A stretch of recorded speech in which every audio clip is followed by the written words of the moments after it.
a scientist, but I'm not your ordinary scientist because I take tools and techniques that are common in the academic sector and I apply them to the issues of wildlife trade. Today I'll be talking about two forensic techniques that I have applied in this space recently. For the first one, you have to imagine that you're in a busy bird market or a pet shop, and you see hundreds of birds around you, big and small. And as a consumer, you might ask yourself, where did these birds come from?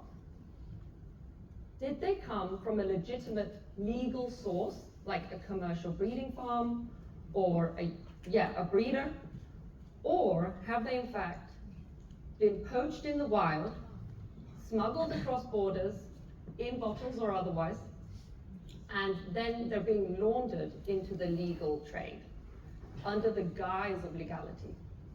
The issue is that the traceability means that we have, at the moment, can be falsified. Things like documents or ID bands, they are not foolproof. What you can't falsify, though, is science.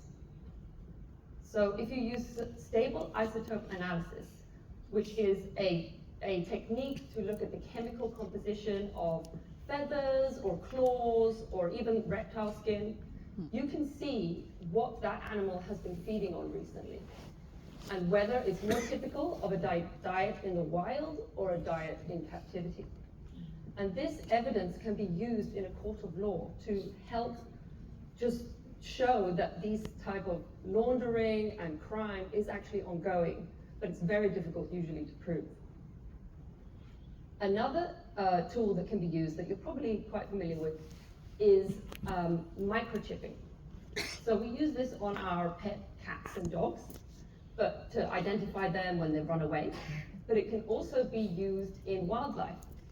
This is a photo of a workshop that I conducted in Palawan, Philippines, where we transferred skills and equipment to indigenous rangers that patrol the protected areas so that they could microchip the rare tortoises when they encounter them on their patrols.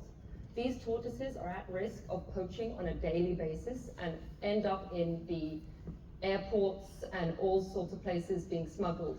And when that happens, customs can just do a simple scan and find out exactly where these tortoises came from, where they should be repatriated to, and again it can be used as definitive evidence in a court of law. So it's just simple science to save species. Thank you.